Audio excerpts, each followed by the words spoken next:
on va reprendre le cours de nos débats pour un second débat numérique consacré à la relation entre numérique et usager. Philippe, qui est un fin diplomate, a mélangé clients, citoyens, collectivités, entreprises. C'est-à-dire qu'on va aborder la question de l'usager sous toutes ses formes. Et pour cela, nous avons 4 intervenants que je remercie et que, comme nous l'avons fait pour le précédent débat, Emma et Angèle vont nous présenter. Emma ? Donc Sophie Trouillet, pour commencer. Vous m'entendez ? Oui. Vous travaillez donc pour la ville d'Ezine depuis octobre 2010 en tant que directrice de la culture et vous avez également travaillé pendant 9 ans pour les missions innovation sociale numérique pour le GIP Grand Projet Ville de la Rive-Droite de Bordeaux. Solange Benguesha, vous avez fait l'École nationale d'ingénieurs des travaux agricoles protection des végétaux, puis un DESS administration des entreprises à Bordeaux 4, qui vous a mené à un premier poste en conseil et suivi d'entreprise. En 2007, vous entrez au Crédit Agricole dans sa filiale e-commerce Square Achat. Vous êtes chargé d'activités marketing d'offres aux agriculteurs et professionnels pendant 2 ans.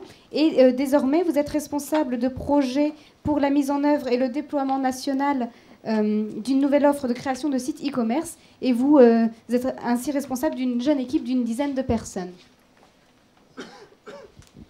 Jean-Louis Blouin, vous êtes ingénieur INSA, diplômé de l'IAE de Bordeaux depuis 1979, à la suite de quoi vous avez créé votre entreprise I2S, Innovative Imaging Solutions, excusez-moi, dont vous êtes le directeur général. Pendant 22 ans, en parallèle, vous avez travaillé pour les autres au niveau des collectivités locales pour le développement d'écosystèmes technologiques et vous êtes également le président de l'ADESO.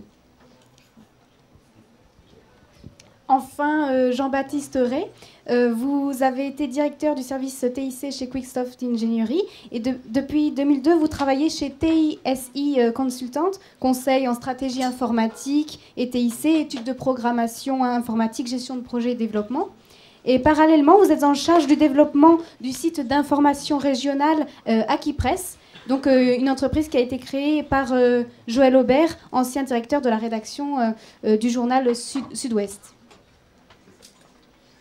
Merci à vous deux. Alors effectivement, tel que vous avez pu le comprendre, un certain éclectisme dans les présentations. On va essayer de les enchaîner à bon rythme. Philippe m'indiquait qu'il serait bien qu'on termine à 11h30. Donc c'est parti. Et sans tarder, Sophie, vous avez la parole. Oui, alors moi sur cette question, je souhaitais l'aborder par rapport évidemment à la culture qui est mon domaine d'intervention, mais surtout en définissant usager pour la culture, on a deux points de vue, celui du public, celui du spectateur, mais aussi celui de l'artiste créateur. Donc c'est 2 usages complètement différents et 2 points de vue complètement différents, et évidemment les uns sont interpénétrables entre eux. Donc d'un point de vue du public, moi sur la partie le numérique au service des usagers, je ne vais pas évidemment m'étendre sur le partage du savoir que tout le monde utilise au quotidien, type Wiki et tous les Wikipédia et autres wikis de la planète, mais surtout par rapport à la démocratisation culturelle, c'est-à-dire l'accès à l'information sur la culture et les arts, et surtout de pouvoir avoir accès à une information qui est plus renseignée et qui va rendre le spectateur un petit peu expert, donc exigeant sur les programmations. Ça veut dire que de mon point de vue et de mon poste, toute la difficulté va être aussi de pouvoir lui raconter autre chose que ce qu'il va trouver. Le spectateur qui vient au théâtre, dans une salle de cinéma ou dans un centre d'art aura, pour la plupart, parce que la plupart sont internautes quand même, l'accès à la culture est souvent lié, il n'y a pas... La fracture numérique existe, mais la fracture numérique aussi, la fracture culturelle existe aussi, et souvent c'est un peu la même. Donc je parle de gens qui ont quand même accès à Internet et qui savent s'en servir. Là, je vais moi devoir leur donner une information qui va compléter. Et en général, et c'est ce qu'on fait à Ezine, et ce qu'on va faire de plus en plus, c'est de pouvoir lui donner l'envers du décor et le processus de création. On appelle ça dans mon jargon, parce que j'ai un jargon numérique, mais j'ai aussi un jargon culturel, la médiation. Donc en fait, le numérique devient un outil de la médiation culturelle qui est juste merveilleux pour travailler, puisque je vais pouvoir, moi, donner une information presque qui relève du scoop. Donc ici, vous avez une formation qui vous apprend évidemment la stratégie social média. Ça veut dire que moi aussi, j'opère ça et que j'ai pas honte de dire, parce que ça se fait pas trop dans le milieu de l'institution publique, mais j'ai pas honte de dire que je fais du marketing culturel, du pur et dur, comme vous l'apprenez ici, ceux qui sont en formation. Et donc, j'opère une stratégie social média. Ça veut dire que je m'appuie sur des réseaux sociaux qui sont spécialisés dans les domaines d'intervention et qui vont me donner accès à un public qui sera évidemment initié, mais qui sera exigeant et que je vais pouvoir amener à la programmation et amener à des pratiques culturelles un peu différentes. À ESIN, donc, on fait, en général, moi je l'avais fait déjà sur la rive droite, mais on fait ce qu'on appelle la participation des habitants. C'est-à-dire qu'on embarque le public dans une pratique de l'action culturelle comme pour vivre une expérience. Du coup, les réseaux sociaux sont juste merveilleux parce qu'on peut interagir comme les relations publiques. C'est-à-dire que je suis d'une génération où moi, quand j'ai commencé à travailler, il y avait les relations publiques traditionnelles et les relations presse. En fait, c'est mon bras armé. Ça me démultiplie évidemment tout un réseau qu'avant, un carnet d'adresses ne suffisait pas. Il fallait aller chercher les gens individuellement. Là, au moins, je les ai sous la main et je les embarque dans un ton, dans une atmosphère et dans une information auquel je réponds aussi. Donc la stratégie social média passe forcément par un profil Facebook. Je dis forcément parce que c'est le mien. Donc je suis incarnée, ça veut dire que j'ai un profil Facebook complètement, enfin qui est public, pas tout à fait, puisque je choisis les personnes qui y sont dedans, mais qui me permettent d'animer des prescripteurs. Et derrière tout ça, il y a une page accessible, qui est la page Les Arts Mêlés In Culture, qui me permet, elle, de donner une information de contenu, et surtout une information qui va leur donner l'envers du décor. Aujourd'hui, c'est les prémices, puisque nous avons, il faut quand même avoir un site internet Web 2 pour pouvoir animer complètement une stratégie social média, ce qui n'est pas le cas à ESIN. Ça sera le cas le mois prochain. Donc c'est pour l'instant bien le début. Dans tous les cas, la page fan Facebook m'amène aujourd'hui 20% de la fréquentation, ce qui n'est pas négligeable. Bon, je sais que je suis à la marge dans ce domaine-là parce que mes collègues ne font pas forcément ça, mais c'est quand même une réalité. 20% de la fréquentation, c'est pas rien pour une ville de 20 000 habitants. Donc, et essentiellement des ésinés. Donc ça, c'est intéressant. La deuxième chose qui est intéressante aussi, c'est que j'arrive à avoir des niches. C'est-à-dire que je peux faire de la médiation hyper finement dans des choix de médias. Alors, j'utilise pas Twitter, mais j'utilise des niches comme Catégorie Net ou Script BD ou ICU, qui me permettent d'avoir des communautés qui sont déjà convaincues par la culture et qui vont être les prescripteurs d'un monde réel, puisqu'en général, ils invitent ou leurs compagnons, ou leurs amis, leurs familles, etc., à venir au spectacle. Donc ça, c'est le point de vue du public, c'est un parfait outil de médiation. On pourrait aller très loin dans la démarche, et c'est ce que j'avais commencé à mettre en place sur la rive droite, c'est tout ce qui est une vraie stratégie social media, avec un blog, avec un wiki, avec un outil de veille, etc. Là, ça va me faire une excellente transition. L'outil de veille est aussi mon profil Facebook, ce qui permet d'avoir une information, et à la fois de ne pas quitter mon ancien réseau, le numérique, et à la fois avoir une information sur la culture. Là où c'est intéressant, c'est qu'aujourd'hui, ma programmation, et je pense que je pense une exception à l'échelle de la France, ma programmation vient pour 25%. Un quart de ma programmation est fait grâce aux réseaux sociaux. Et un quart de ma programmation est faite via Facebook. C'est-à-dire que c'est ma communauté qui me renseigne sur des professionnels, sur des spectacles, soit parce que j'y glane et que j'y trouve sur un mur une information, soit maintenant, c'est-à-dire que le réseau est tellement bien animé que certains m'en envoient. Et puis il y a des histoires d'opportunités, c'est-à-dire que comme par affinité, j'ai des amis virtuels qui sont forcément ou dans ma corporation ou sur mon mode de vie, ça veut dire que j'ai accès aussi à une information très importante sur des contenus qui m'intéressent. Ça m'amène à avoir l'usager d'un point de vue de l'artiste. Là, il s'opère une transformation. Autant sur le public, je ne vous ai pas appris grand-chose, si ce n'est que c'est une méthode de travail réelle et au quotidien. Mais sur l'artiste, là, on est vraiment dans une grande mutation. Bon, on a eu les prémices avec MySpace, où l'artiste se faisait connaître. C'est devenu du grand n'importe quoi à cause des gens qui ont posté des gifs et des choses qui étaient plutôt pas intéressantes, et en tout cas pas d'information et pas de contenu et pas de partage de données. Mais les choses ont muté et on a Deux choses pour l'artiste, c'est qu'on a des chaînes très ouvertes, des plateformes très ouvertes comme YouTube qui permettent d'avoir une connaissance d'artistes qu'on ne pourrait pas avoir, en tout cas écouter, y compris des indépendants. Et puis il y a cette revanche sur la World Company que peuvent avoir les indépendants grâce à l'ensemble de ces plateformes et de ces outils. En premier, il y a évidemment des choses qui sont comme Bandcamp, dont vous êtes peut-être usager, qui est quand même une plateforme idéale. Je rappelle que quand même Tony Schneider, qui est un des fondateurs de Bandcamp, est un des fondateurs de WordPress. Donc on est bien là dans une évolution, évidemment. Forcément, il y a pensé en ayant des modules dans la plateforme WordPress et sur Facebook, ce qui fait que ça ouvre le champ des possibles de manière exponentielle. L'artiste, là, peut trouver tout à fait une issue de modèle économique et pourtant indépendant, c'est-à-dire pas être tributaire des producteurs. Et on sait que l'industrie du disque, actuellement, est quand même juste une catastrophe en termes de réactivité. Hein. Enfin, je veux dire, je défie quiconque d'écouter encore des CD aujourd'hui. À la rigueur, vous écoutez des vinyles parce que vous avez envie d'avoir une qualité, mais a priori, vous avez plutôt un format numérique type MP3 ou FLAC ou Wave, qui vous permet d'écouter la musique au quotidien dans vos supports mobiles comme dans vos supports à domicile.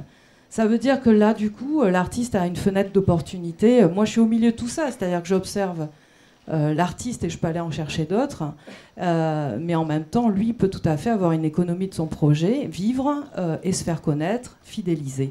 Bandcamp est une plateforme de e-commerce, d'écoute et de téléchargement, qui est évidemment combiné avec plein d'autres plateformes et aussi des outils économiques qui sont indéniables, comme la plateforme PayPal qui permet aussi d'acheter et de faire l'intermédiaire entre la banque et le gain. On s'aperçoit que quand même c'est un avantage pour le public puisque du coup l'album revient entre 5 et 8 euros, 5 et 7 euros. C'est aussi un avantage pour l'artiste puisque la commission est moindre. Je rappelle que si vous vendez un disque dans la vie normale, dans le commerce, vous avez 37% qui est pris par la chaîne de distribution. Et là, on n'est plus qu'à 10 ou 15%. Je finirai sur quelque chose qui apporte à l'artiste un modèle économique non négligeable, qui est ce qu'on appelle le crowdfunding. Le crowdfunding est très intéressant aujourd'hui dans la mesure où les politiques publiques se désengagent évidemment en situation de crise des financements de la culture. Là, on trouve la possibilité sur tous les champs de la culture et pas seulement la musique. Autant Bandcamp est très sectorisé, autant là, on a la possibilité. Alors le crowdfunding aujourd'hui, alors j'ai la chance d'avoir une amie Facebook, Karine Dalagnol, qui est là, qui a partagé un super document que je ne vais pas rentrer dans les détails, mais vous pouvez le trouver sur le net, sur le Monde, et c'est paru le 16 janvier sur le crowdfunding. Et vous avez tous les chiffres. C'est quand même 1,5 milliard de dollars qui ont été levés. C'est donc la levée de fonds qu'on peut faire grâce aux internautes. Vous connaissez en France My Major Company ou Ulule ou KissKissBankBank, qui sont des sources de données, de sources de financement qui sont monstrueuses et qui vous permettent d'avoir accès à des artistes très populaires comme Grégory ou Irma, mais qui aussi derrière sont toute une force de levée de fonds pour des projets plus à la marge et beaucoup plus diversifiés dans les domaines de la culture. La hausse du crowdfunding en 2012, c'est 91% de plus de levée de fonds, donc ce qui n'est pas rien. Ça veut dire que ça va être un acteur majeur pour demain, pour les politiques publiques, un acteur majeur de la coproduction et du financement.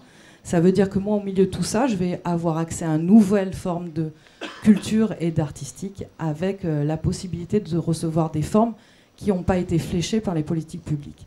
Et ça va changer complètement et je suis assez optimiste sur la créativité des uns et des autres. Voilà. Bravo et merci.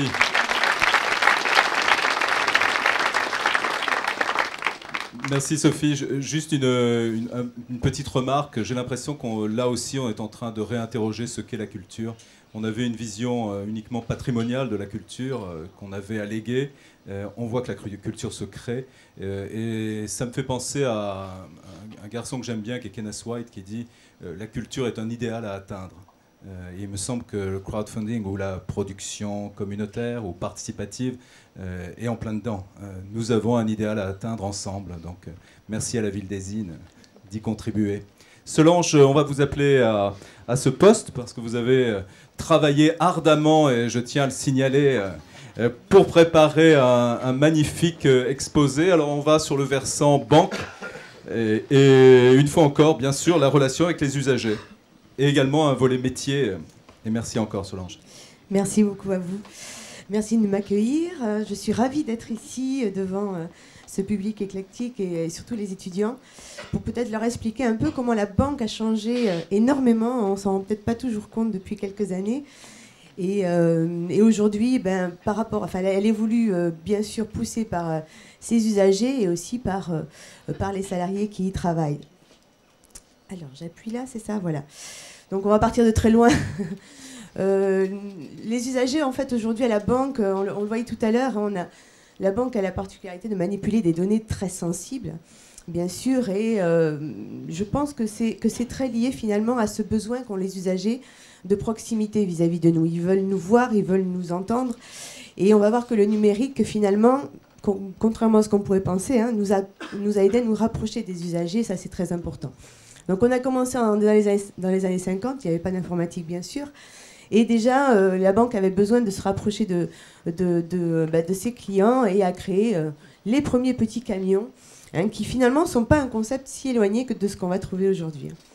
Alors j'ai fait un petit tour sur différents supports pour voir un peu quelles étaient les dates importantes de la banque.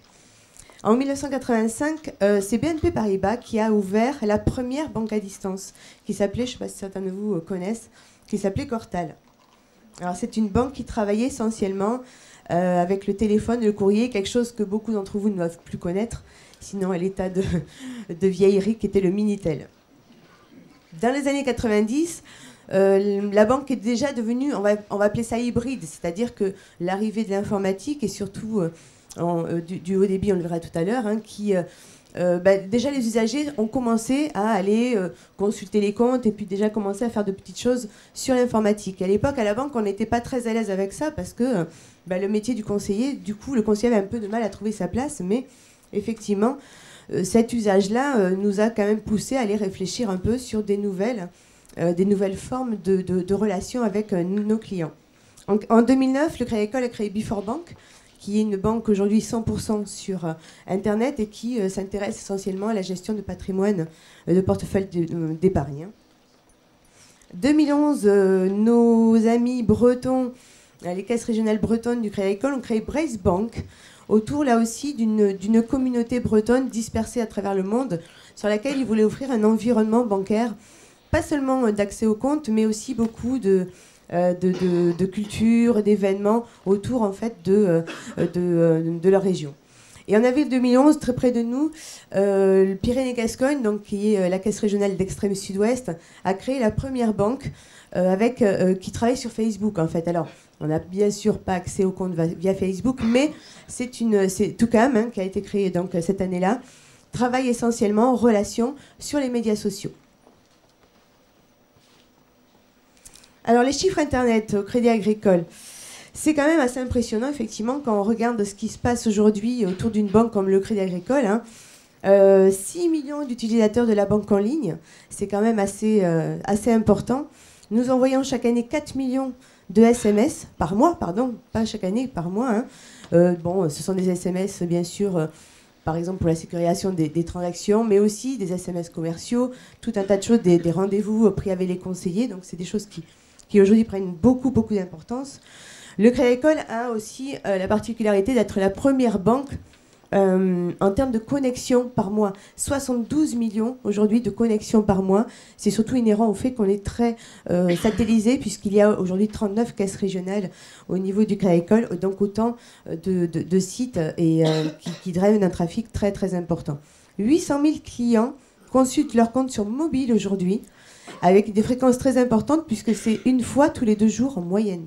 Donc je ne sais pas si on est très conscient de ça, mais c'est aussi un phénomène très important qui nous force, nous aussi, à nous adapter à ces changements.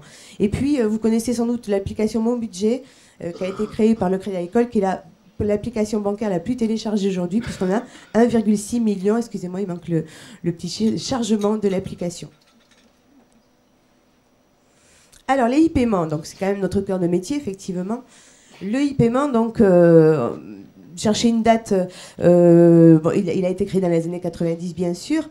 En 98, tout de suite, bien sûr, il a fallu penser sécurité.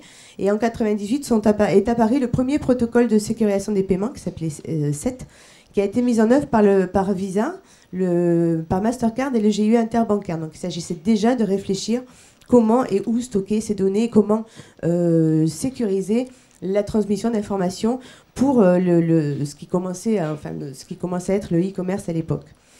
99, vous le savez aujourd'hui, la banque est obligée, est tenue de vous rembourser une transaction frauduleuse sur Internet, y compris sans utilisation de ce fameux code PIN.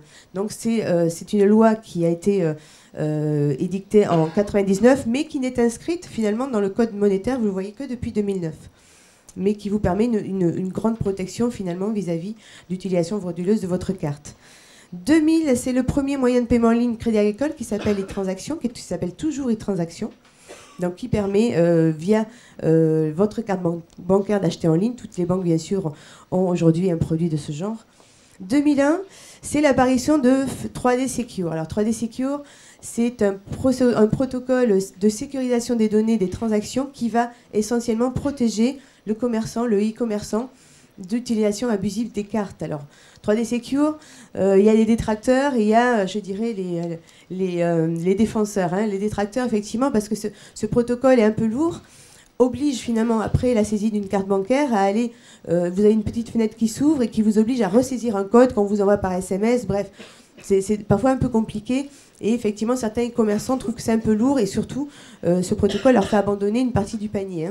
Mais aujourd'hui, où la fraude, on le voit, explose, explose, est quand même assez importante, c'est quand même un protocole aujourd'hui qui est adopté par pas mal de commerçants, surtout dans les domaines de la technologie ou des produits de luxe, où c'est indispensable effectivement d'avoir ce genre de choses pour protéger ces transactions. Il est arrivé en France en 2008 seulement. 2003, révolution au niveau d'Internet avec l'arrivée du très haut débit qui a permis, notamment au niveau de la banque, d'un échange rapide de données. C'est vrai qu'avant de consulter ses comptes et attendre un chargement de page de plusieurs secondes, voire 1 ou 2 minutes, c'était quand même pas très sécurisant. En 2003, c'est vrai que le haut débit a changé fondamentalement les choses à ce niveau-là, puisque on a pu constater une fluidité de l'échange de l'information et donc quelque part rassurer les clients et les usagers. Et puis 2010, donc c'est la dernière innovation du Crédit Agricole. Vous avez dû tous voir les spots Quickso. C'est la nouvelle génération de paiement en ligne multicanal, c'est-à-dire que ce sont des systèmes qui vous enrôlent une seule et même fois par rapport à votre carte bancaire et ensuite qui vont vous permettre soit d'envoyer de l'argent de personne à personne ou de payer sur Internet simplement à partir d'un code sécurité, non pas par saisie de la carte bancaire en fait.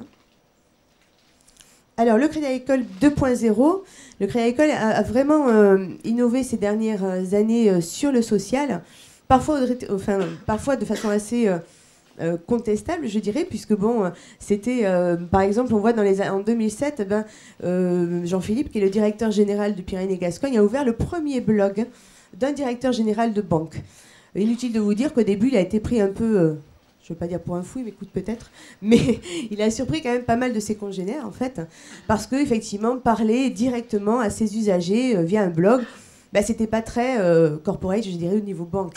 Et donc, ça a été quelque chose d'assez étonnant. Aujourd'hui, il est imité, bien sûr, par beaucoup de gens. Et ce sont des médias qui ont vraiment un franc succès et qui participent aussi à faire tomber quand même certaines barrières au niveau de la banque. Ça, c'est très important pour nous.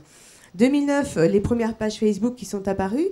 Nord de France, qui a aujourd'hui quasiment 100 000 fans, j'ai vu hier. Donc, avec une dynamique très importante. Alors, Facebook, pour nous, c'est bien sûr un outil commercial, on ne va pas s'en cacher, mais c'est surtout un outil de veille par rapport aux usagers.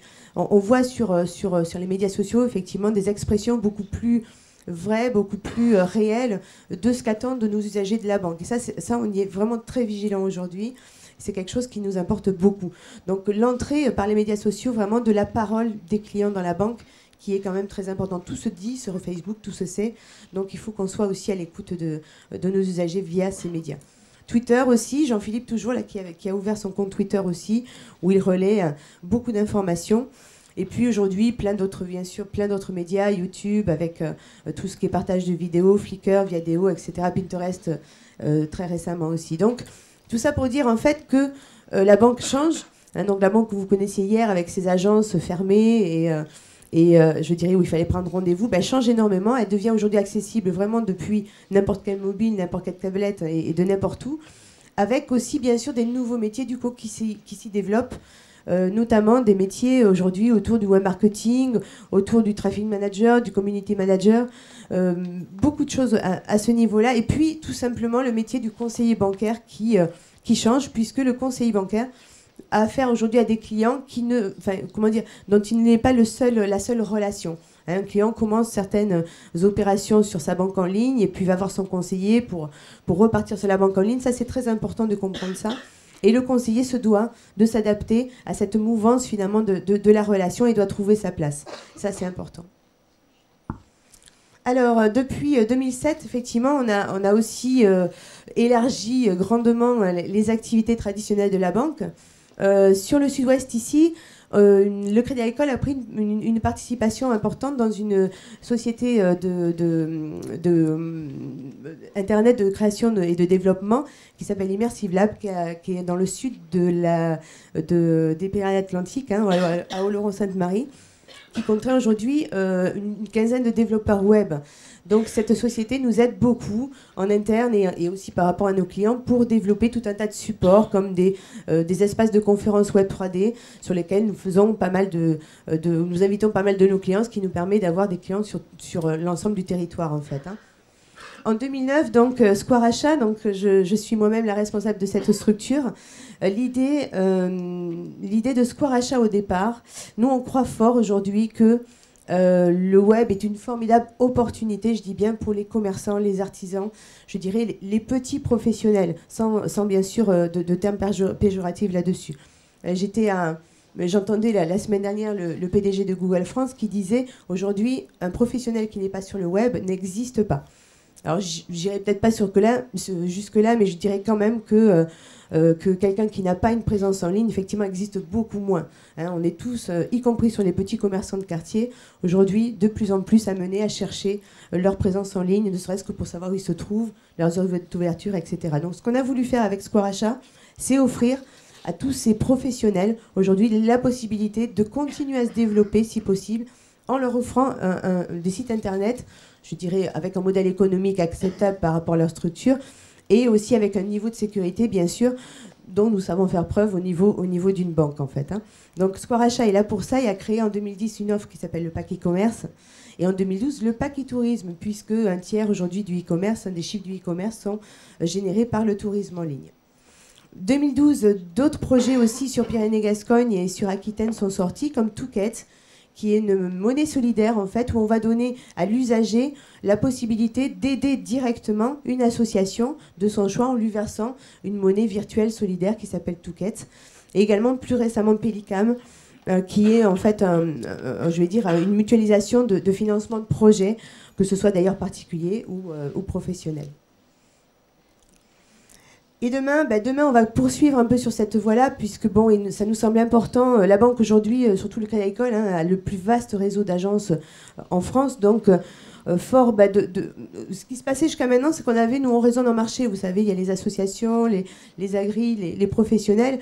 Mais finalement, on n'a jamais trop essayé de mettre ces gens-là, je dirais, en relation et en intermédiation. Donc c'est ce qu'on va essayer de faire avec un nouveau projet qui, en ce moment, vit ses premières heures du côté de Grenoble, qui s'appelle Square Connexion, qui va proposer un vaste portail de mise en relation de tous nos clients, hein, que ce soit des clients particuliers, des professionnels, des entreprises, des collectivités publiques, des associations et d'autres encore. Hein. Donc l'idée, c'est de faire parler ces gens-là et de faire faire aussi, je dirais, du business, hein, surtout en prenant l'angle territorial. Hein, on l'a dit tout à l'heure, ça nous tient aussi beaucoup à cœur que de se rendre compte que très près de chez soi, parfois, se trouvent des services qu'on va chercher loin. Et ça, c'est un peu dommage parfois.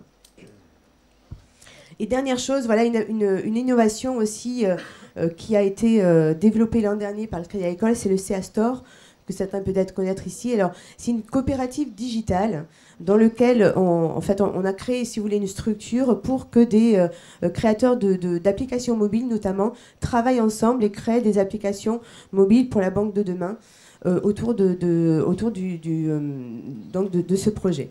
Voilà, donc aujourd'hui, pas mal d'applications sont déjà sorties et on espère effectivement aider les communautés web pour développer tous les usages qui iront bien sur les besoins de demain. Voilà, je vous remercie.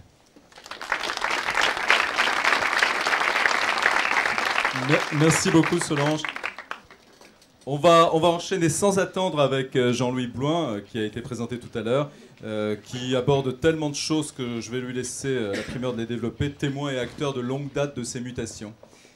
Jean-Louis. Bonjour à tous, merci de m'accueillir. Quand Philippe m'a dit est-ce que tu peux venir parler du numérique, mais j'ai dit mais j'y connais rien, donc pardonnez-moi, donc je vais essayer de vous en parler, mais comme dit ma copine qui est ici présente, l'Amazon du numérique, t'es un vrai dinosaure lyrique, ben voilà. Donc voilà ce que je suis pour vous. Et puis je me dis que quelque part on est bien au cœur d'un IUT qui s'appelle Michel Montaigne. Et donc je me pose la question suivante, est-ce qu'on parle d'humanisme numérique ou est-ce qu'on parle de numérique humaniste? Je vous laisse un temps de réflexion. Très bien. Voilà, alors au début, dans les histoires d'entreprise, il y a toujours des hommes et des femmes. Et je pense que depuis très longtemps que je suis dans ce métier-là du numérique, puisque je me souviens à l'aérospatiale, on avait des data, des big data, c'était des cartes perforées. Donc on tapait sur des télétypes, et les big data, c'était des grands tiroirs dans lesquels il y avait des tonnes de cartes perforées. Et puis le stage en entreprise consistait donc le matin à charger les cartes perforées dans les ordinateurs. Et j'avais cette angoisse terrible quand je prenais le bus à 7 h du matin et que j'arrivais dans le local où il fallait que je charge les cartes électroniques, c'était de faire tomber le tiroir par terre. Je vous jure que ça m'est arrivé une fois et c'est pas très facile. Alors aujourd'hui tout ça vous connaissez pas parce que vous avez tous vos tweets, vous avez tous vos téléphones portables. Moi j'ai ma tablette, donc tout va bien. On va pouvoir s'entendre. Je clique où, non ? Voilà. Alors après, il y a eu les héros. Alors les héros, moi je les ai bien connus, hein, les deux là-haut. Regardez la tronche qu'ils ont, quoi. Vous voyez, ils se regardent en jeune coq, la farouche, en se disant quel est celui qui va inventer le plus demain et qui va être le plus friqué demain. En fait, l'économie numérique, c'est ça. Hein. C'est pas autre chose que la rencontre de génies fauchés avec des idiots friqués. Et c'est un peu ce qui se passe là, dans toute cette histoire du numérique mondial. Et ce que vous ne savez pas encore, parce que vous êtes tellement dans ce bain du numérique, c'est que tous ces gens-là, en ce moment, ils sont en train de piller vos cerveaux. Alors j'y reviendrai avec Google, bien sûr, parce que vous savez que c'est ma tasse de thé. Google secte. Et donc, vous êtes en train de, si vous réfléchissez un peu, effectivement, de basculer entre un monde probablement de bien-être pour demain, grâce au numérique, on va tout résoudre grâce à ça, et puis quelque part, une espèce d'esclavagisme. Alors le monde, effectivement, n'est pas tout à fait comme celui qu'on croit. Voilà une rue, quand vous êtes en haut, effectivement, c'est magnifique, c'est beau, et quand vous êtes en bas, c'est le désastre. Et vous voyez, cette image-là, ce n'est pas une image réelle, puisque c'est une image qui a été créée par synthèse, et je peux même vous dire que ce dessin-là, il est dessiné sur le sol de la rue. Ce n'est pas du tout une image numérique. Vous l'aviez cru. Pas du tout. C'est une photographie d'une image réelle. Et vous voyez en haut à gauche, vous avez une dame qui travaille dans un univers où elle paraît être particulièrement, je dirais, bien dans le bonheur. Et puis en bas, parfois, regardez-vous parfois, hein, vous êtes sûr que vous ne ressemblez pas au petit bonhomme qui est en bas à droite. Chacun d'entre vous, devant vos ordinateurs, dans vos sociétés, dans vos écoles. Ce qui me fascine souvent dans ces réunions que j'ai avec mes collaborateurs, c'est...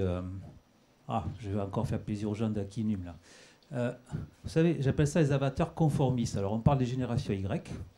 Donc, tout le monde sait ça, les générations Y. Mais même les Y sont has-been maintenant. La nouvelle génération est arrivée, elle s'appelle les avatars conformistes. Alors avatar, parce qu'évidemment, vous êtes tous en train de vivre dans un monde virtuel, vous inventez des avatars sur Facebook, vous inventez des personnages, vous inventez des formes de travail qui sont plus ou moins virtuelles. Et puis, finalement, vous n'êtes pas si libéré que ça, parce que pour rentrer dans vos cercles, moi qui suis un dinosaure lyrique, Si vous saviez les efforts que je dois faire pour entrer dans votre conformisme et respecter vos règles qui ne sont pas écrites, je peux vous dire que c'est quand même coton. Et voilà ce monde-là qui est en train d'émerger entre cette espèce de virtualité du bonheur, du bien travaillé, de la puissance, du partage, et quelque chose qui tient peut-être à une nouvelle civilisation qu'on rencontre dans nos entreprises et qu'on vit tous les jours. Si je vous en parle, c'est parce que je le vis tous les jours. Une espèce de civilisation qui peut-être manquera de relations humaines demain. Mais heureusement, nous avons l'espoir. Alors, conflit de génération. Dans les entreprises, on vit ça tous les jours. Tous les jours. Vous savez, quand vous avez un directeur commercial qui a 55 balais aujourd'hui, bon, moi j'en ai un peu plus, j'ai quelques cheveux gris et quelques années derrière moi. Mais quand vous avez un jeune commercial qui arrive et qui a 25 ans, les mecs ne sont pas tout à fait sur le même plan d'égalité là, en matière d'usage du numérique. L'un est encore dans ses fiches clients, sur un ordinateur avec, on va dire, un petit classement sous Excel de ses clients, et l'autre est directement dans le cloud avec des CRM, des images. Mais ils ont même la photo de leurs clients sur leurs ordinateurs maintenant.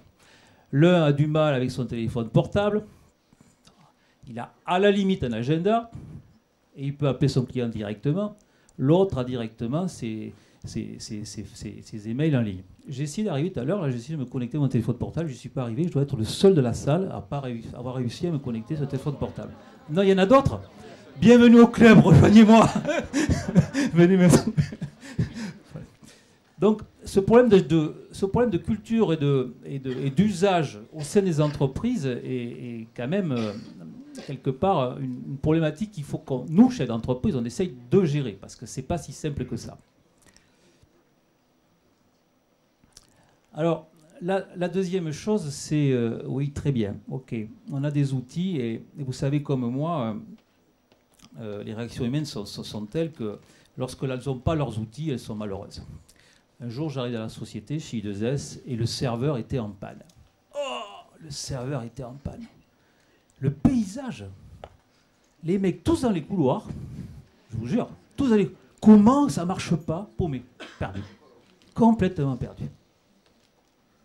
Alors, l'esclavagisme existe quelque part. Vous avez tous vu également, lorsqu'un collaborateur ou votre patron n'est pas content de vous, qu'est-ce qu'il fait? Il balance un email avec copie à 50 personnes, évidemment. Il y a par là un troll qui se pointe et qui commence à s'amuser avec ça. Et puis ça va même jusqu'au, comment vous appelez ça, le point Godwin, c'est ça? Jusqu'au point Godwin. Vous connaissez tous ça. Donc vous voyez que le numérique, c'est pas quand même si simple que ça dans les entreprises. Il se passe des choses qui ont trait au comportement humain. Et l'inconvénient numérique, c'est que ça amplifie tout ça. Et donc, vous devez y faire attention. Et puis, de notre côté, il y a des choses formidables. Parce que comment est-ce qu'on ferait aujourd'hui pour convaincre chez I2S que le plus beau produit qu'on va faire pour le client, c'est nous qui allons le faire? Eh bien, on le convainc parce qu'il y a de la CO 3D, parce qu'il y a de la modélisation, parce qu'il y a de la virtualité, parce qu'on est capable de montrer des belles images. Comment est-ce que demain, on va pouvoir mieux connaître nos clients, mieux connaître nos concurrents? Eh bien, on le fait parce qu'on a Internet, on a l'éveil concurrentiel qui se met en place. Donc, vous voyez cette dualité entre, d'un côté, l'usage qu'on a pour nos métiers de Internet, et dans lequel j'entends tous les noms qui ont été cités, et je ne suis pas spécialiste de ça, mais je sais qu'il y a beaucoup d'outils. Et puis, d'autre côté, ce côté humain qu'il va falloir qu'on garde dans nos entreprises. Le réseau ne suffit pas.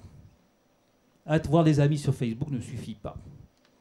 C'est utile, c'est important, ça permet d'étendre nos connaissances et nos savoirs, de partager des choses ensemble, mais pas tout à fait comme les hommes et les femmes peuvent le faire dans les groupes. Design, très important. Moi qui suis un vieux schumpeterien, mais j'ai quand même lu von Hippel, donc on est basculé on oscille entre cette idée que l'innovation, que le design se fait par l'entrepreneur au sens noble du terme. Je ne parle pas du patron d'entreprise, je parle du gars qui entreprend, ou la femme qui entreprend. Ceux qui créent les choses. Vous savez, souvent je dis qu'est-ce que c'est qu'un innovateur? Et la seule définition que j'ai pu trouver au bout de 22 ans, c'est celui qui crée des choses pour faire progresser l'humanité. Et donc on est bien dans ce contexte-là dans les entreprises. Alors autrefois, on avait des conceptions avec des cycles en V. Il y avait des mecs qui faisaient du design, marketing, qui comprenaient les choses du monde et qui donnaient des spécifications à d'autres, qui faisaient de la conception, qui eux-mêmes donnaient des dossiers techniques à d'autres, qui faisaient des prototypes, qui eux-mêmes donnaient des choses à d'autres, qui produisaient ces prototypes en série après. Et aujourd'hui, grâce aux méthodes numériques, on est arrivé à faire travailler les gens en équipe. Et donc, vous connaissez comme moi les méthodes agiles. D'ailleurs, je ne sais pas si c'est les méthodes qui sont agiles, mon cher Alexis, ou si ce sont les hommes et les femmes qui sont derrière. Mais tu sauras répondre à cette question-là tout à l'heure, je n'en doute pas. Et on se met tous en mêlée en groupe et on sort des choses formidables. Et effectivement, c'est assez efficace. Je dois avouer que pour avoir comparé récemment des cycles de conception de produits réalisés par les normes ISO 9000 habituelles et les cycles en V, et des cycles de réalisation de produits faits par des méthodes agiles, auxquels je rajouterai, c'est juste un petit conseil que je donnerai à ceux qui défendent les méthodes agiles, peut-être une petite philosophie ligne, mais on pourra en débattre une autre fois. Merci Alexis d'être d'accord avec moi. Et donc, on raccourcit les délais, mais non seulement on raccourcit les délais, mais vous avez quelque chose de formidable que j'ai découvert pas plus tard que le mois dernier, c'est que les gens ont plaisir à travailler ensemble. On n'est plus sur des relations client-fournisseur à l'intérieur de l'entreprise. Vous voyez ce que je veux dire? Quand le produit arrive à la fin, le mec du marketing n'est pas content parce que, vous savez, vous vouliez faire une balançoire et puis vous avez un pneu à la sortie. Là, les gens conçoivent les choses ensemble. Et si vous saviez, dans les yeux de mes collaborateurs, comment je remarque le plaisir qu'ils ont de sortir le prototype, le premier truc à marcher ensemble, et ça c'est grâce aux méthodes agiles, et grâce probablement au numérique, parce que sans le numérique, je pense qu'on n'aurait pas pu faire des méthodes agiles. Valeur. Qui fabrique vos téléphones portables aujourd'hui? Est-ce que vous avez conscience d'où sont les usines? Je discutais toujours avec Gilles Raymond là, de Mobile République. On a un grand débat tous les deux, ainsi qu'avec Nicolas Gaume. On a ce débat. La valeur est créée aujourd'hui par l'information, par la connaissance, par l'usage qu'on fait des choses. Mais un téléphone portable, il y a bien des gens qui l'ont conçu et qui l'ont fabriqué. Certes, Apple fait plus de pognon avec App Store qu'avec la vente de ses iPhones. Donc, on a un problème global, autant dans les entreprises que collectivement au niveau de la société, de savoir qu'est-ce qu'on est en train de faire lorsqu'on achète ces nouveaux objets numériques. Est-ce qu'on donne de la valeur à Google, qui nous pompe quoi en échange? Notre savoir, nous-mêmes, la gratuité. Mon neveu me dit Google a changé ma vie. Ouais, 17 ans. Longue vie. Non, Google lui a filé des trucs gratos, qu'il a piqué à vous, tous, là, hein, et il fait du pognon et de la publicité à côté. Voilà ce que fait Google. Mais s'il n'y avait que ça, encore, ça serait pardonnable. Après tout, on est dans un monde libéral, et donc, qu'une entreprise fasse du pognon avec ce que vous lui donnez, quoi de mal à ça? Le problème, c'est que Google est le seul à faire ça. Ou pratiquement le seul. Premier problème. Et deuxième problème, c'est qu'en plus, il affiche quelque chose, c'est qu'il vous dit... Moi, Google, je veux organiser l'information du monde. Alors posez-vous bien cette question de ce que vous êtes en train de faire lorsque vous dites que Google c'est formidable et que vous vivez dans un univers très beau. Moi, je considère que Google est une secte. Elle a tous les comportements de la secte, y compris celle de mettre en forme, dans des contextes passionnants et dans un bonheur perpétuel, ses propres employés. Vous avez tout. Vous avez les gourous, vous avez le Dieu, vous avez tout. Réfléchissez à ça. Et donc, vous voyez, ces problèmes de valeur se posent à nous aussi, entrepreneurs. Lorsque, un jour, je me suis demandé, suite à une question d'un financier, désolé, parfois il pose des bonnes questions, Jean-Louis, quand tu auras numérisé tous les livres du monde, qu'est-ce que tu feras? Ben oui, je fais des scanners de livres, je numérise des vieux livres. Lorsqu'on aura numérisé la totalité des livres du monde, j'aurai plus de boulot, n'est-ce pas? Alors ceci étant, je peux vous dire qu'on a encore du pain sur la planche. Juste pour vous dire la chose suivante, c'est qu'une société comme la mienne, on a 30% du marché des scanners. On se bat donc avec un second concurrent allemand. On se bat toujours avec un allemand de toute façon. Donc on se bat avec un concurrent allemand. Et puis le reste, il y en a d'autres. L'ensemble des scanners qu'on a installés numérise chaque année 45 millions de livres. 45 millions de livres chaque année. Vous savez que Google numérise des livres. Il en fait la publicité. Combien de livres Google a-t-il numérisé en 8 ans? 12 millions. Qui domine l'information mondiale? Google. On est un peu aussi dans une forme de communication. Alors, je reviens à mes scanners.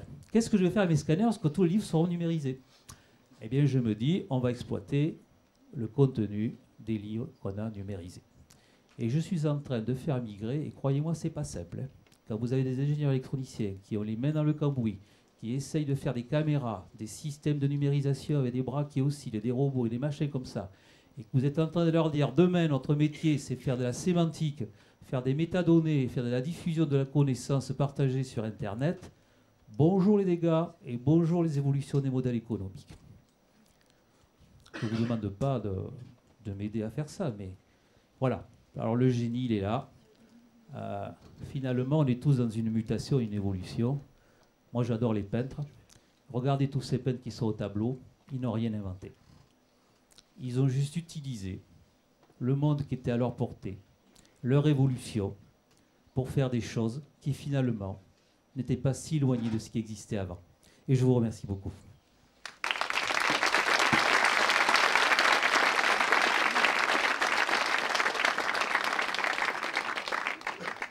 Bravo Jean-Louis et merci pour cette intervention décapante. Je pense qu'elle va trotter dans les esprits toute la journée. On en vient à notre quatrième intervenant de ce débat, qui est donc Jean-Baptiste Ray. Jean-Baptiste, versant information et numérique. Parce que Joël avait eu un empêchement, donc je vais le remplacer. Donc Aquipress, c'est une société d'édition qui édite un journal en ligne qui s'appelle Aki.fr, mais qui, à l'origine, en 2004, éditait un mensuel papier. C'est pas anodin, hein, on est passé du papier au web pour des raisons extrêmement simples, qui sont que distribuer un mensuel sur l'ensemble de la région Aquitaine, ben, c'est extrêmement difficile. Imprimer un mensuel, ça coûte très cher. Donc, il y a eu une interruption entre 2005 et 2007. Moi, j'ai rencontré Joël à ce moment-là. Comme moi, j'étais un petit peu là-dedans et je lui ai dit, bon, on va faire un bout de chemin ensemble. Et en fait, ça fait 6 ans que ça dure. Donc, en 2007, on a commencé à récupérer le fond du acquis papier pour en faire un acquis, une base pour le acquis sur le web. Et à l'époque, on avait des amis, donc on avait, je sais pas, 800 visites par mois ou quelque chose comme ça. Maintenant, 6 ans après, c'est ça. On est grosso modo sur 250 000 visites par mois, 500 000 pages vues par mois et 90 000, ce qu'on appelle, nous, des visiteurs récurrents. Donc, c'est pas les visiteurs uniques, mais c'est les visiteurs récurrents, c'est-à-dire qu'on considère que le lectorat, c'est à peu près 90 000 personnes. Pour information, c'est assez intéressant parce que ça fait toujours ouvrir les yeux des gens à qui je le raconte. Le lectorat d'Aki, c'est 50% d'Aquitains, 22% d'Île-de-France, et puis le reste un petit peu partout. Donc on a aussi un lectorat qui est basé sur l'Île-de-France, et on a coutume de dire que les Aquitains de Paris aiment bien nous suivre. Les catégories socio-professionnelles, on s'en doute, c'est celle de tout site d'information, hein, c'est-à-dire on dit c'est des CSP+. Mais nous, on est contents parce qu'on voit que notre public rajeunit. C'est-à-dire qu'on avait fait une étude de lectorat il y a 8 ans, en 2008, pardon. Et là, on voit que notre lectorat rajeunit. On est sur une tranche à 70% de 25-55 ans. Mais on a de plus en plus d'étudiants. Voilà en quelques mots. Alors très vite, pourquoi on est passé sur le numérique? D'abord parce qu'il faut savoir que quand Aquipress a arrêté de faire du papier, Aquipress avait aussi plus beaucoup d'argent. Donc on est reparti sur le web, et ça nous a permis évidemment d'avoir des coûts de diffusion extrêmement réduits, et d'autre part ça nous a permis de virtualiser la rédaction, c'est-à-dire maintenant on a des bureaux, mais à l'époque on n'en avait même pas, et les gens travaillent depuis chez eux, et tout ce qui est rédaction est virtuel. Ça a permis aussi de mettre en place une organisation du travail beaucoup plus souple, puisque les gens étant chez eux, donc il y a énormément de mails et de textos qui sont échangés entre la rédaction. Par rapport à nos lecteurs, c'est-à-dire que comme on n'a jamais fait de campagne de communication pour dire qu'on existait, on est allé chercher les gens là où ils sont, et essentiellement sur les réseaux sociaux. Donc depuis 2008, on a une présence sur les réseaux sociaux qui est très importante et qui se renforce. Actuellement, j'avais fait le calcul là, début janvier, on avait à peu près 12 000 personnes qui nous suivaient sur les différents réseaux sociaux, que ce soit Twitter, Facebook, pages et comptes. Voilà. Et ça, c'est un élément important parce que je rejoins ce que vous avez dit tout à l'heure. C'est-à-dire que nous, on est une exception dans la presse. C'est qu'on a à peu près 9 à 10% des gens qui arrivent sur un article d'acquis via les réseaux sociaux. Sur un site comme Rue 89, c'est 2-3%. Donc on est vraiment, on a eu un phénomène d'occupation du terrain et on poursuit cette stratégie en quelque sorte, même si c'est une stratégie. C'est-à-dire que dès que quelque chose apparaît, on crée un compte Acquipresse, on commence à publier dessus. Et puis on voit si le truc tombe à l'eau, on arrête, si ça marche. Donc là, on est sur Pinterest, voilà, on va un petit peu partout. Le but du jeu pour moi, c'est que quand quelqu'un tape information Aquitaine, il tombe sur Acquis, quoi. Voilà. C'est un peu ça l'idée. Donc en 6 ans, c'est 8000 articles qui ont été publiés, une équipe de 10 personnes, plus des stagiaires. Je tiens à insister sur le fait qu'ils sont tous rémunérés chez nous, parce que ce n'est pas le cas partout, donc je le dis. Donc des stagiaires qui tournent régulièrement. On a en moyenne un stagiaire en permanence, voire 2. Alors c'est des profils Sciences Po, c'est des profils école de journalisme, on a des profils attachés de presse, enfin voilà, ISIC aussi, voilà, des gens de SRC qui sont venus chez nous aussi, voilà, qui viennent régulièrement avec un vrai tutorat, c'est-à-dire que Joël Aubert, s'il n'est pas là, c'est qu'il fait autre chose, et généralement il essaye d'accompagner au maximum, et il fait même de temps en temps des entraînements au concours des écoles de journalisme, enfin voilà. Donc mais on a une équipe de 10 personnes. Au départ, on était très perçus par les lecteurs, et ils avaient bien raison, comme très bordelais, après un peu plus Cube, et puis un peu plus Gironde. Maintenant, on a des correspondants dans tous les départements de l'Aquitaine, ce qui nous permet effectivement d'aller au plus près des gens.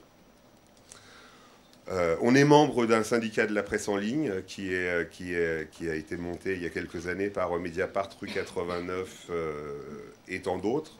Donc on est membre de ce syndicat de la presse en ligne. C'est important pour nous. C'est d'autant plus important parce qu'on a parlé de Google, qu'il y a effectivement des trucs assez bizarres qui se passent. C'est-à-dire que Google va maintenant définir qu'il va financer la presse au titre du mérite, au titre de la qualité des projets que la presse soumettrait à Google, qui dirait, bon allez tiens, voilà 3 millions d'euros. Enfin c'est assez bizarre ce qui se passe.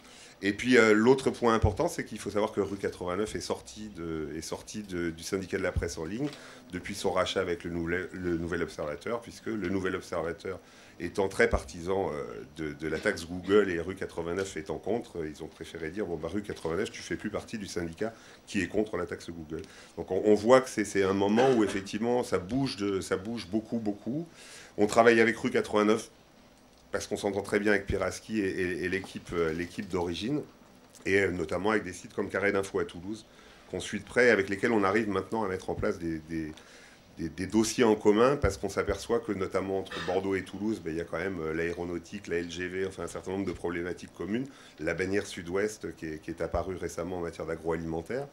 Donc on arrive à faire des points et on va travailler ensemble, et notamment avec Rue 89 et Carré d'Info, et Rue 89 Strasbourg, etc., autour des municipales, parce qu'effectivement, à Rue 89, on a quand même une équipe enfin, plus de monde et plus de moyens, pas forcément financiers, mais humains, pour pouvoir travailler de concert.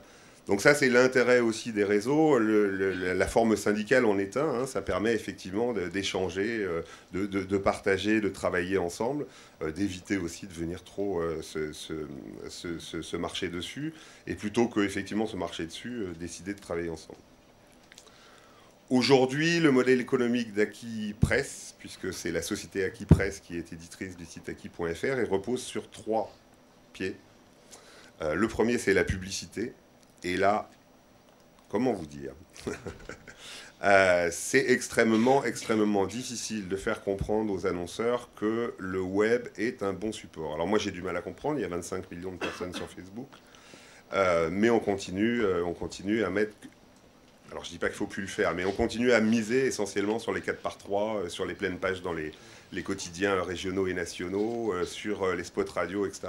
Et quand on arrive avec de la bannière web, parce que c'est à peu près tout ce qu'on a à proposer, on nous regarde un petit peu, oui, c'est gentil. Alors il y a une double raison à ça, c'est que pendant quelque temps, la presse nationale et voire régionale donner un peu la bannière web comme le cadeau bonus. C'est-à-dire, tu me prends une 4e de couverture sur Libération, et puis allez, je te fais 15 jours gratuits sur le site de Libération. Donc forcément, les gens, c'est un peu comme l'information, on va y revenir, les gens qui ont pris l'habitude d'avoir quelque chose gratuitement ont du mal à le payer. Après, on a inventé ce concept absolument incroyable, c'est-à-dire qu'on devrait être rémunéré au clic. Je ne suis pas le concepteur de la bannière, je ne suis pas le concepteur de la campagne, je ne suis pas le concepteur de quoi que ce soit, mais on me donnerait de l'argent quand les gens ont cliqué sur la bannière. Donc j'imagine un système de lunettes qui fait que quand vous lisez Sud-Ouest, si vous lisez effectivement la publicité, il y a un compteur qui s'incrémente chez Sud-Ouest, et puis Sud-Ouest vous facture à la fin, il y a 10 personnes qui ont lu son truc. Voilà, donc il y a vraiment, la profession s'est tirée pas mal de balles dans le pied. Et j'enchaîne sur cette balle dans le pied magnifique qui est de partie sur des modèles gratuits. C'est-à-dire que, alors on en est tous là, hein, quand on réfléchit entre nous, machin, etc. On se dit non, mais ça va être super, on va offrir ça gratuitement à tout le monde. Et puis, alors que c'est des professionnels, Joël Aubert, 40 ans de journalisme, etc., on se dit, ah bah tiens, mais après tout, ça nous coûte de l'argent de produire de l'information. Et puis la publicité ne va pas forcément venir investir ce champ-là où elle mêle du temps à le faire. Nous, ça va de mieux en mieux parce que, quand même, à force de répéter, de comprendre, nous, de réfléchir à qu'est-ce qu'on peut proposer, etc., ça va de mieux en mieux, mais ça reste encore très, très difficile. Voilà. Donc, il a fallu trouver d'autres pied à notre triptyque économique. Donc on travaille comme agence éditoriale. C'est-à-dire qu'on produit des contenus pour les tiers, puisqu'après tout, c'est le métier des journalistes, c'est pas le mien, mais c'est le métier des journalistes. Donc on produit des contenus pour les tiers, et on gère des partenariats éditoriaux. C'est-à-dire que, par exemple, on est tous les ans présent au Salon de l'Agriculture pour couvrir vraiment le Salon de l'Agriculture, le Salon régional de l'Agriculture. On déplace la rédaction, etc., et on assure une couverture intégrale du Salon de l'Agriculture, en restant dans notre ligne éditoriale. C'est-à-dire que s'il y a une manif anti-OGM, on parlera quand même de la manif anti-OGM. Mais ces histoires d'agence éditoriale posent aussi la question de l'indépendance de la presse. C'est-à-dire qu'effectivement, quand on travaille pour quelqu'un, faire comprendre à ce quelqu'un qu'on ne va pas forcément l'encenser et parler de ce qu'il veut, mais que le but du jeu, c'est de couvrir le champ qui est le sien. Donc ça, c'est pas simple. Et on a une troisième activité qui est de la formation, puisqu'après tout, on a acquis en 6 ans et en 40 ans de carrière pour Joël et en 30 pour moi, pas mal de savoir-faire, pas mal de choses. Et donc maintenant, on essaye de le dispenser. Donc le but du jeu, c'est de ne pas dépendre que de la pub, de ne pas dépendre que de l'agence éditoriale et de ne pas dépendre que de la formation pour avoir un équilibre économique qui tienne la route. Mais de toute façon, la question qui se pose, et elle se pose, c'est-à-dire qu'effectivement, on parlait de sécurité, par exemple. Bon, bah, Dropbox, c'est bien, j'ai un compte gratuit. Peut-être qu'à un moment, il va falloir commencer à se dire, après tout, cette gratuité, elle n'est pas forcément complètement gratuite. Hein, je vous rejoins, mais alors à 200%. Puis peut-être commencer à se dire, bah, si je veux avoir un équivalent de Dropbox bien sécurisé, où je sais que mes données, il y a un bon contrat et je vais pouvoir les récupérer, on ne va pas me promener avec ça pendant X mois ou X années, bah, va peut-être falloir que je paye. Si je veux un agenda partagé qui fonctionne bien mais qui soit confidentiel et qui fasse que je suis assuré que ça marche, bah, faudra peut-être que je paye. Et si je veux une bonne information de qualité écrite par des gens qui savent écrire, qui réfléchissent, ben, faudra peut-être que je paye. Je crois que c'est vraiment, va y avoir un problème, enfin, va y avoir un moment où l'économie va se poser. Parce qu'en plus, on est de plus en plus sollicité, interpellé. Maintenant, la moindre commune des Landes voudrait qu'on parle du loto des chasseurs, etc., etc. Donc, bon, nous, on fait des choix éditoriaux. De toute façon, la ligne de départ d'Aki, ça a été de dire, on ne fera pas un énorme machin, donc on fera forcément, ça sera des choix. C'est des choix éditoriaux, on traite de tels sujets parce qu'ils nous intéressent et parce qu'ils intéressent les gens à qui on parle, mais on ne va pas parler de tout, on ne sera jamais dans l'exhaustivité. Mais il n'empêche que les sollicitations sont de plus en plus grandes. Et donc voilà, moi, c'est plus des questions que j'ai, hein, comment les lecteurs peuvent s'impliquer dans cette économie-là, en apportant de l'information, c'est une première manière, en convainquant leur employeur de faire de la pub sur les sites et sur les services, j'ai envie de dire, hein, pas forcément les sites d'information, mais les services en général, en travaillant dans les associations qui elles-mêmes utilisent ces services. Et nous, on réfléchit sans avoir de solution pour l'instant, mais on est nombreux parce qu'on réfléchit avec Rue 89, avec Mediapart, avec France Télévisions, etc. autour de qu'est-ce qu'on peut apporter de nouveau par rapport à un canard papier, par rapport à une émission de télé, et comment on peut rebondir sur cette interaction pour quelque part, pas réinventer SVP 1111, mais voir si on ne peut pas effectivement jouir et profiter de cette interaction pour apporter des services qui soient assez nouveaux, sur mesure ou pour un groupe. Dernier point, parce que j'ai peut-être été un peu long, c'est que en matière de presse, ça a été financé par Kosiso Morisset à l'époque en tant que secrétaire d'État à l'économie numérique. On a mis en place un truc qui s'appelle J'aime l'info. Ce site qui s'appelle J'aime l'info permet à tout un chacun de donner de l'argent à un titre ou à un projet éditorial, soit en s'abonnant tous les mois à quelque chose qui est gratuit à la base, soit en disant effectivement Rue 89 a besoin de 3 000 € pour faire tel reportage, je vais payer, ce que vous décriviez avec la musique, ça marche pas du tout. Hein. Voilà. Merci beaucoup Jean-Baptiste.